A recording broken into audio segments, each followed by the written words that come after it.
Good afternoon, guys. I'm on one of my drives, and just to be clear, guys, just understand that I'm not driving while talking to the camera. The car is. This is Tesla's full self-driving supervised mode. It keeps the lane, adjusts the speed, and as you see here, it's negotiating a roundabout. My hands are ready to take over, my eyes are on the road, always. Safety is my first concern. I use these drives to talk about health, nutrition, while the Tesla drives for me. Safety is my number one priority. Now, steering is not my priority, so I'm just going to include some snippets. I just want to talk about taste adaptation. Do you know that your taste buds regenerate every 10 to 14 days? If you cut down sugar by 2 to 4 weeks, you'll notice that normal food starts to taste naturally sweet.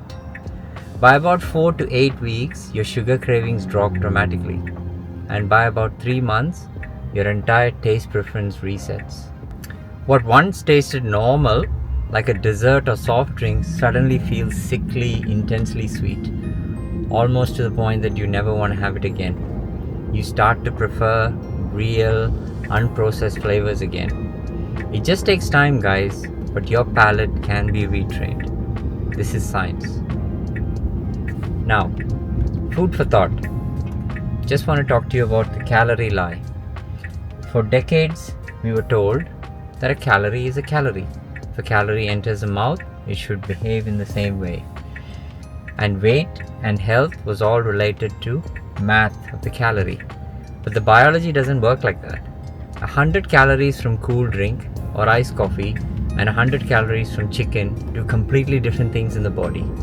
The first one spikes glucose, insulin, cravings, and the second drives protein synthesis, hormone synthesis, and satiety.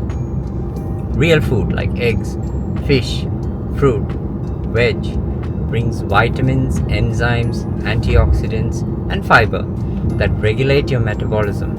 Ultra-processed 90-calorie snacks just keep you hungry. The food industry sold us the numbers. Instead of nutrients, low fat, low sugar, or sugar-free, and they made billions while we paid more in terms of our metabolism. So guys, stop counting the calories, start reading the ingredients. Your body does not need the willpower, it needs recognition. Thank you very much for watching this short video. And I'm just going to continue to allow the car to drive for me. And just reiterating my disclaimer, all my videos are just designed to be information about health, about nutrition. At no point do I give you individual advice.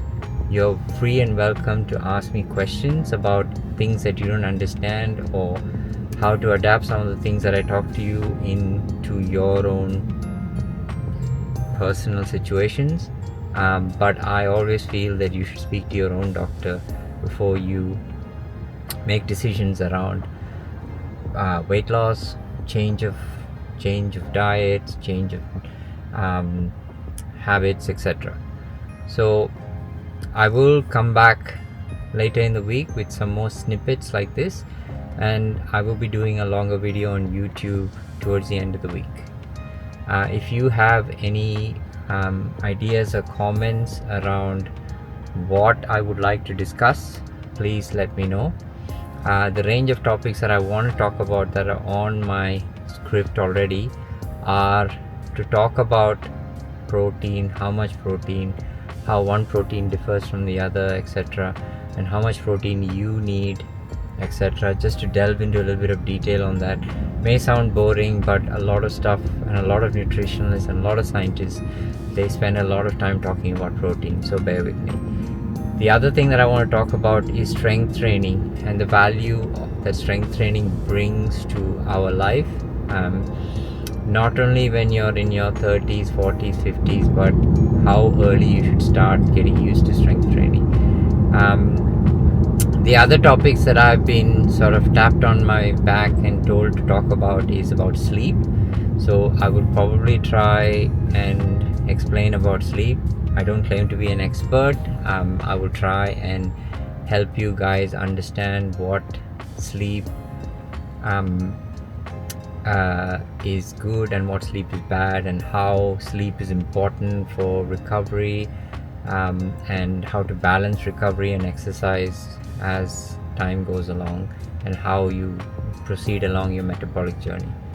I've also had comments about talking specifically about women's metabolism, particularly around the hormonal fluctuations, around what happens to women's bodies around cessation of the hormonal influences, that is menopause. So I will try and include some topics on that. If you have any questions or comments, or would personally like to me to highlight a particular topic, feel free to drop it in the comments, and try and watch videos later in the week. I will be putting out longer videos. Thank you very much.